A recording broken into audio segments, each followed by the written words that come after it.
Okay, so good day everyone. And this is the topic that I will going to share to you regarding the importance of insect to man and agriculture. So, what is the importance of an insect to the man and especially in agriculture? What it's their contributions to us? Okay. So, number one, the product of an insect is a raw silk. So kapag sinabi nating raw silk, it is produced by the silkworm that is an insect wherein the species niya ay Bombyx mori during its pupal stage. So yung mismong cocoon ay ginagamit natin to produce a raw silk. Okay? So silk is known as the queen of textile and the biosteel because of its strength. So napakatibay nung mismong silk na ginagamit or pinoproduce nung silkworm. Okay? Wherein, ang kinakain ng mga silkworm is must be yung mga mulberry na mga crops natin. Kasi nga, mas matibay ang isang silk based doon pa rin sa kanyang kinokonsume na leaves or pagkain. So, during pupal stage, hina-harvest ang mga silk. Okay? Kasi doon lang yung times na kung saan ay makakapag-develop sila ng kanilang silk. Okay? And then we have also honeys. So, ang mga insect natin, they made by pollination of the bees. So, nagagawa yung mga honeys natin through pollinations. So, kapag walang pollinations or walang collection of nectar or pollen doon sa flower, walang mapoproduce na mga honeys. So the beekeeping or apiculture is the science that study life, behavior, and activity of honeybees. So we studied about the behavior and activities of the honeybees. And also the beeswax. So this is produced by the hypodermal glands of the honeybees. So find diverse applications yung beeswax. Kung saan nilalagay yung mga honeys, kinokonsume din natin as our food crop. Okay? And then we have also shellac. So kapag sinabi nating shellac, ito yung tae ng isang lakbag or female lakbag or Laccifer lacca on its back. So ang gamit ng mga shellac natin, they process and sold as dry flakes. And also they dissolve in the alcohol to make a liquid shellac or a brush colorant or food glaze and food finish. So kapag napapansin natin yung nips or yung chocolate na nips, kung ano yung nagpapa-shining or shimmering doon sa mismong nips na yon, that is so-called the shellac or the secreted feces or yung tae ng ating lakbag. Next one is the cochineal or dye or red dye. They made from a dried bodies of the cactus scale, mealybugs cactus scale or mealybugs insect or the Dactylopus coccus that serve as a natural coloring agent. So ginagamit yung red dye as coloring agent yung mismong cochineal dye or red dye through yung mismong ito ay produced by the mealybugs or the cactus scale. And then, at the same time, yung cochineal dye or red dye, ginagamit din ito sa mga uh, floor wax. Yan. Kapag napapansin natin, bakit kaya red yung kulay ng floor wax? That is the natural color of the cochineal red or cochineal dye. Okay? So, that is coloring agent. And then we have also the dobsons. It is a type of an insect that is widely used as a fish bait, aiding fish or practices. The dobson, ang tawag doon sa may ipinapapain sa mga isda natin. Okay? Especially yung mga crickets or field crickets. And what are the importance of an insect? So, one of the important of an insect in our environment is sila yung nagiging insect as pollinator. Okay? They are pollinator. They serve as a pollinator, transferring the pollen from one flower to another. Okay? That leading to fertilization and the production of fruits and seeds. Okay? Like yung mga bees, butterflies, and yung mga flies natin. Okay? And then, ang mga insect din natin, they serve as biological control. Kapag sinabi natin biological control, bio means life, it means ay sila yung kumakain or something nag-i-infect or nagda-damage sa kapwa nila insekto. Okay? Example sana, yung trichogramma. Yung trichogramma nangingitlog ng ibang itlog ng insekto. At ano yung mga iniitlogan niya? Yung mga corn borer, yung mga borer. Okay? So kapag nangitlog ang mga borer, ang pwedeng magparasitize dyan para at least ay hindi nadadami yung borer na yon is yung trichogramma. So anong gagawin niya? So it means ay i-deposit niya yung itlog niya mismo doon sa itlog ng borer.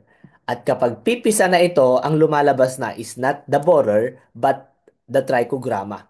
Okay? So ang ginagawa ng mga trichogramma, they are parasitizing harmful insect that damage the crops. And at the same time, meron din tayong mga predatory. Kapag sinabi natin predatory, ito yung mga insekto na kumakain ng kapwa niya insekto. Like yung mga dragonfly. Na kung saan yung mga dragonfly natin, sila yung tinatawag na natural enemies. So ngayon sir, anong pinagkaiba ng biological insect sa natural enemies?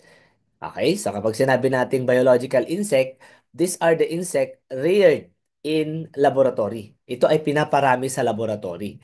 While yung ating natural enemies, they are present or naturally, they are living in our environment or in a natural environment. Okay? So, example pa sana, yung Parenchates pseudoinsulata or the Lepidoptera weed controller that help to control Chromolina odorata. So, meron tayong isang insect na hindi lang pala sila nagpaparasitize ng kapwa insekto. Meron ding mga insect na kung saan they are weed controller. Okay? Example sana yung Chromolina odorata or the devilweed. Kayang-kaya niyang i-control yon or ah patayin. Okay? And then, meron din tayong mga insect that they are decomposer. So, insect can recycle nutrients back into the ecosystem. So, example sana ng mga ito ay yung dung beetles and the carrion feeders. Okay? And then, ang mga insect din natin, they are source of food. So, kinakain din natin. Like yung white grub or yung asimua, yung ating mga grasshopper, and also yung ating mole cricket. Kinakain natin yan as source of protein. So, that address the global food security. Okay? And then, insect also serve as aesthetic. Okay, nagiging aesthetic siya during wedding. Yan, nagiging aesthetic siya during an event, especially itong mga butterfly natin that preserve and mounted for decorative purpose. Okay? So, nagiging decorative purpose din pala. And then, another one, importance is nagiging medicinal values din. Wherein, the insect can treat various illness and human disease. Especially, yung mismong venom, yung sting ng ating mga bees. So, ang tawag dito sa mismong itinusok niya, that is the sting. Okay?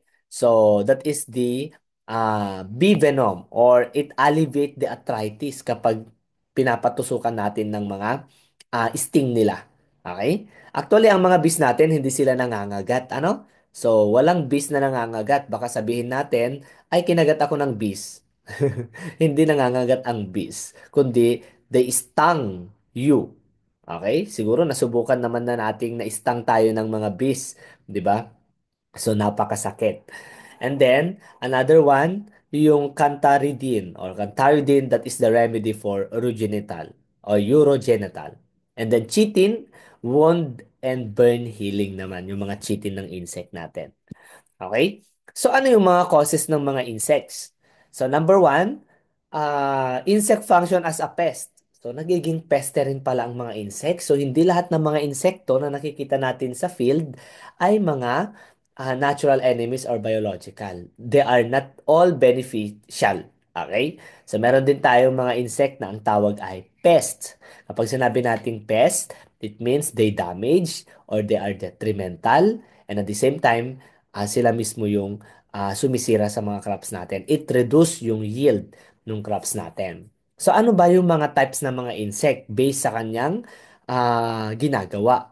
Meron tayong mga insect na nagda-damage, chewing, okay? Sucking, boring, okay? Yung bore, so it means ay pumapasok. Sucking, sumisipsip. Chewing is nag-grind ng pagkain. And then, yung iba naman, they laid an eggs doon sa mismong plants. They attack roots. Okay, kinakain nila like yung mga mole cricket, mga grub or white grub or Leucopholis irorata. And then, constructing nest and shelters. So, nagko-construct sila. Example, sana yung mga anay, yung mga langgam, nagko-construct sila ng kanilang mga nest or shelter. Nagbi-build sila ng kanilang mga buildings, especially sa bahay. Kapag may inanay doon, anong gagawin natin? So, kino-consider natin as a pest. Sinisira natin. Di ba? So, introducing other insect in plants. So it means they attract other insect para pumunta mismo sa plants natin. So they farm other animals. Example sana, yung ating mga aphids.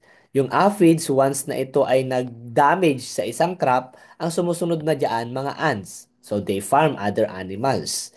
Okay? Kasi nga, yung mga aphids natin ay nagre-release ng sweet latex na kung saan nakakapag-attract yon sa mga insect. Okay?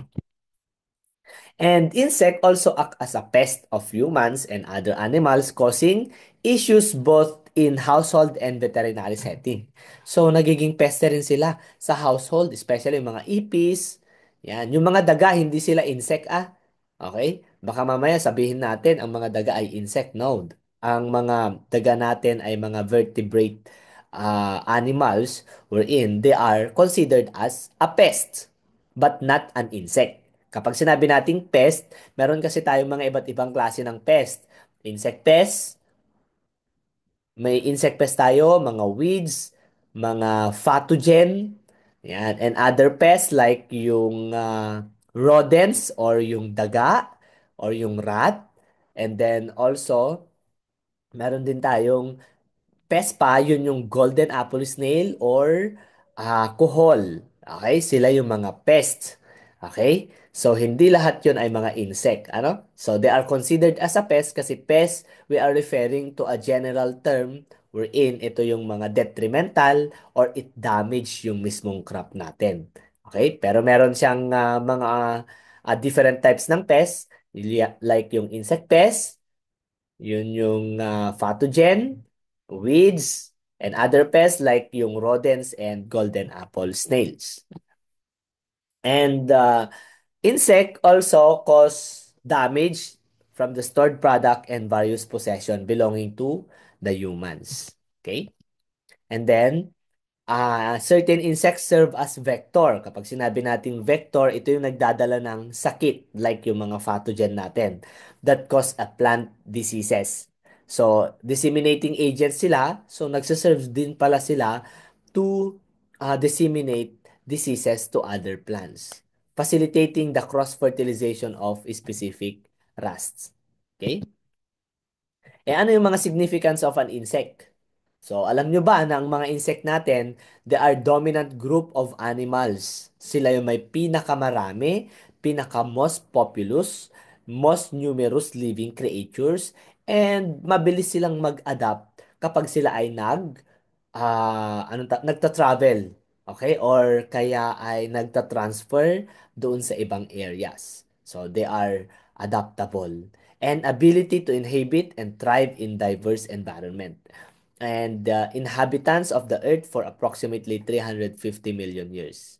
And it maintaining the balance of global ecosystems, yung ating mga insect. So, minamaintain niya yung global ecosystem natin, especially yung food web.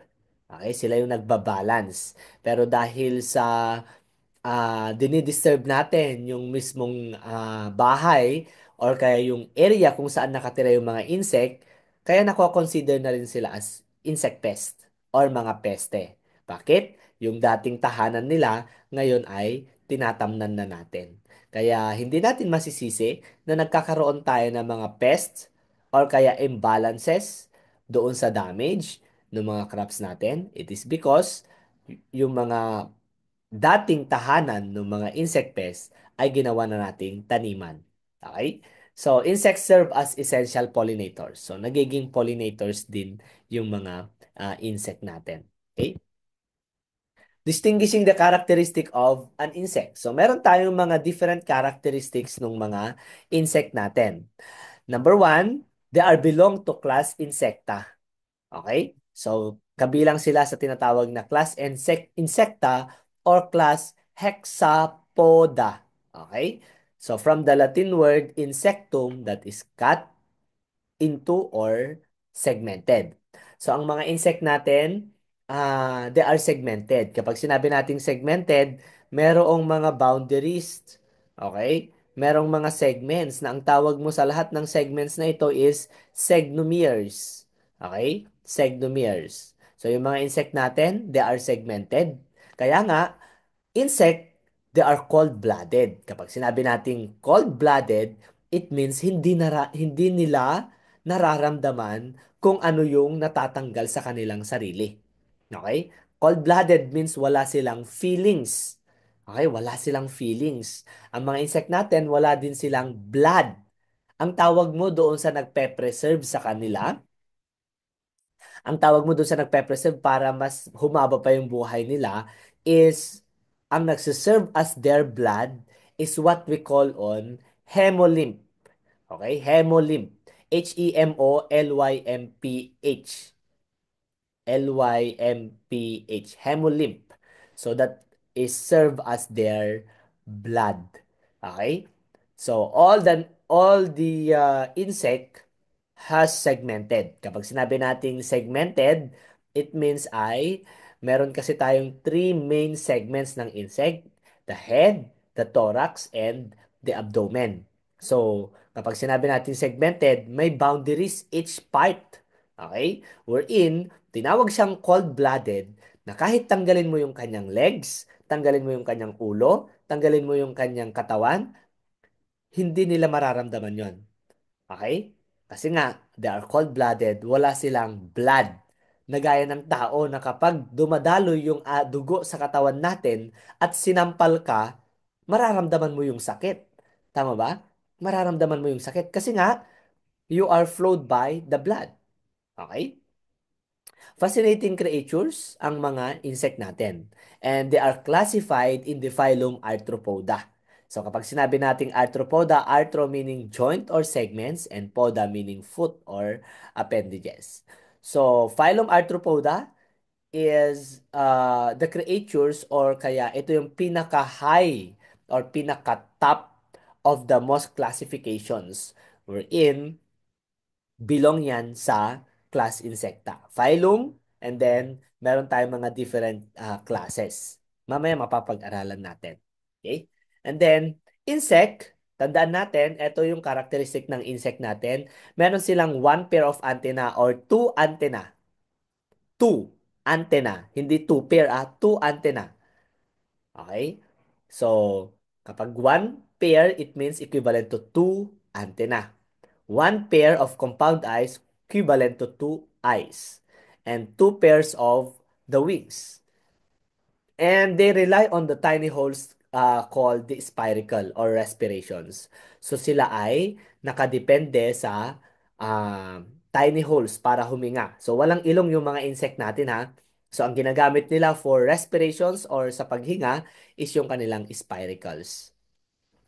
Breathing organ ay spiracle is for respirations and then breathing organ yung tympanum. Yan, yung kanyang tympanum. So, respirations or yung hangin or daloy ng hangin ay doon mismo sa spiracles. Okay? Yung breathing organ nila, yung paghinga, I should say, is the tympanum. And then, detect smells like yung antenna. And then, some is tasting. So, ginagamit nila to taste food, yung kanilang feet. Like yung mga bees natin, na ang tawag sa kanilang feet ay pollen gathering. So, ginagamit nila yon to taste the food. And provide support and protection, yun yung exoskeleton. So, yung nakapalibot or nakabalot sa kanila, yan yung tinatawag nating exoskeleton or the outer epidermal part ng ating insect. So nasabi kanina natin, insect, they are cold-blooded and they are possessing remarkable reproductive abilities. Exhibit 25 generations per year. Example sana yung Drosophila that producing 100 eggs and 50 being the females. 50% are being females. So napakabilis ng pag-produce ng insect na ito like yung Drosophila melanogaster. Siya yung may pinakamadaming napoproduce na generations each year. Wherein, kapag 100 eggs, 50% doon ay females. Okay? So, alam nyo ba na ang Drosophila melanogaster ang ginagamit natin as genetic research, especially in the genetic engineering, kasi mabilis lang siyang dumami. Okay? And they are complex and fascinating social behaviors. So, ano yung mga yon? Like yung mga bees natin na nagkakaroon ng dancing social behavior or dancing behaviors sa mismong environment natin or sa environment. And it developed diverse defense mechanism like yung playing dead, camouflage, chemical warfare like yung stink bugs, toxic fluid like lady beetle. So it means yung mga insect natin nagkakaroon din ng defense mechanism. Especially, they act like a dead. Camouflage meaning ay dapat kakulay nila kung ano yung host nila. Kung green yung leaves, dapat green din yung kanyang kulay. So, nagko-camouflage like yung mga leaf insect. Okay? And then, capable of lifting up to 50 times. So, tingnan nyo ha, napaka-strong na mga insect natin. They can lift a thing wherein 50 times in their own weight. Okay? And ano yung mga inventions ng mga arthropods natin? So, one of the inventions ng mga arthropod natin, they create nets gaya ng mga spiders. And they making paper from wood pulp like yung mga hornets. And then they construct elaborate buildings. Nakikita natin to, yung mga termites, yung mga ants, na kung saan gumagawa pa sila ng buildings or kaya ng lupa. Pinagkukumpul-kumpul nila yung lupa sa iisang area wherein yun yung nagiging tahanan nila na nagkakaroon ng parang nuno sa punso. Okay? And it solved problem in aerodynamics and celestial navigations. And intricate navigations like yung pheromones, so like yung fruit flies, sounds, cicada and beetles. So, nagkakreate ng sounds ang mga cicadas natin. Kapag sinabi nating cicadas, ito yung naririnig natin tuwing tanghali. Kapag nandun ka sa may gubat, okay? Parang may naririnig kang parang huni ng ibon na kung saan ginagamit niya yung kanyang abdomen to bumble and create sounds. Yun yung mga cicadas natin. And meron silang social behaviors like yung honeybees and light like yung mga fireflies. And it utilized jet propulsion, expelling water to aerate their gills. So, like yung mga dragonfly naiad. And temperature regulations, like yung mga beehives. And the ants from other animals, like yung mga aphids. Okay? So, insect can be distinguished from other uh, arthropods by several distinct features. So, insect, ulitin natin, they have three body regions. Like yung head, yung thorax, and abdomen. And then meron din siyang three pairs of legs, like yung nandoon sa kanyang different thorax. Sa prothorax, meso, and metathorax. Okay? So, mapapag-aralan natin lahat ng mga yan. And then they have a unique sensory feature like yung antenna. Okay? So, meron siyang sensory feature doon wherein ginagamit niya to find the food and other skills. And they have a facilitating flight like yung wings and numerous lenses called ocellos sa mga eyes nila. Okay? So, what makes insect a successful group of arthropods? Paano siya nagiging successful? Nagiging successful siya because they're small size. Maliliit lang ang mga insekto natin. And they have a various habitat and diverse dietary preferences and wide range of developmental stage and types of development. And high rate of reproductions, great adaptability, possession of wings, ability to deposit eggs, and hard exoskeleton. Okay? So, yan yung mga insect natin. Okay? Meron silang abilidad na mag-deposit ng mga itlog sa ibang itlog and other host. Meron silang possession to fly. Meron silang mataas na adaptability, mataas na pagpaparami or reproduction, and matigas yung kanilang exoskeleton or yung kanilang katawan. Okay? So, meron tayong mga classes of phylum arthropods. Ito yung sinasabi ko kanina na kapag sinabi nating arthropod, arthro meaning uh, segments and poda meaning feet. Okay? So, ito yung mga classes wherein they are belong to class arthropods. So ito ay hindi mismo tinatawag na insekto. Ano? So itong mga ito naka-classified in the class Arachnida. Why? Kasi nga as you can see, apat yung kanyang pair of legs. Unlike sa insect na tatlo. Dito naman apat yung pair of legs and wala silang antenna. And at the same time, as you can see, wala silang thorax, but they have a what we call on cephalothorax, like yung mga spiders natin. Okay, ang mga example ng mga arachnida natin ay yung mites, ticks, spiders, and scorpions.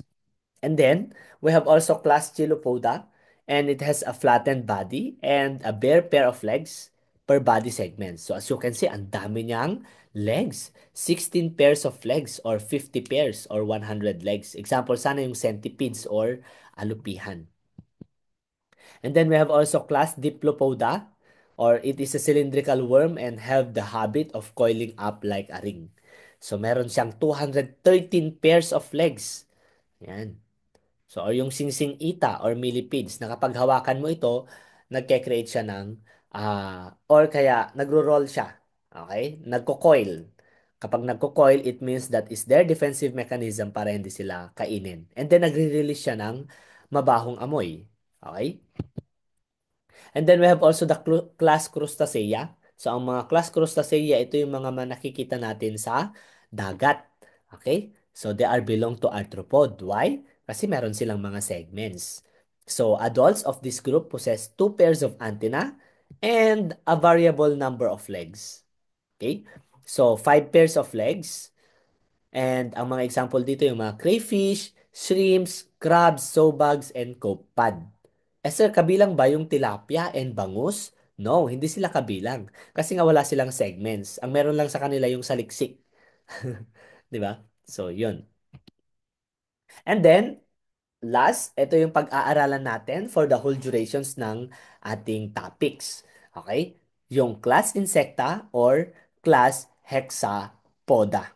Okay? So in the class Insecta or Hexapoda, they are adult pair, three pairs of legs, a pair of antenna with a simple and compound eyes, and it varied mouth types and composed of three body region. So, ang mga example dito, yung mga butterfly, dragonfly, whatever na nakikita nyo na merong three segments na merong thorax, abdomen, and head. Lahat ng mga yon is under sa class Hexapoda. So, these are not insect. Ano? So, baka i-assume natin na insect ito. So, nagkakaroon ng confusion. But not an insect. Ano? They are not insect, but they are part of the phylum Arthropoda, classified as class Arachnida, class Chilopoda, class Diplopoda, and class Crustacea. And then, the insect is also part of the phylum Arthropoda, or siya mismo ay separate class of phylum Arthropoda, wherein yan yung pag-aaralan natin for the whole topic natin. So, meron tayong general structure of an insect. The head, the thorax, and the abdomen. So, etong video na ito ay i-discuss ko sa next na uploading. Okay? So, that's it. Kung may mga question kayo, pwede kayong mag tanong. Okay? Thank you so much and God bless.